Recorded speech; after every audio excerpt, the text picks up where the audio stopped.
Usahay bitaw sa pagpaningkamot nato para sa atong future, para sa atong mga pangandoy. Makalimot na ta og unsay na ata.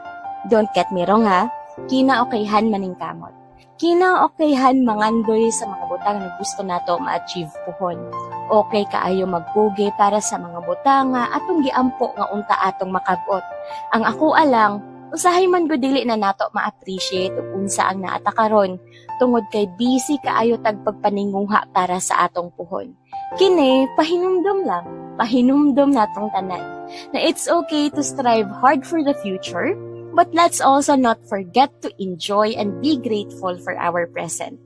Ayaw sad kalimot to spend time kauban ng imong mga mahal sa kinabuhi. Importante kaayo makabalo sila nga importante sila para nimo. Aside sa pagpaningkamot para sa puhon, ayaw gyud ibaliwala ang karon. Mubo ra ang kinabuhi ug dili ta katagna sa panahon.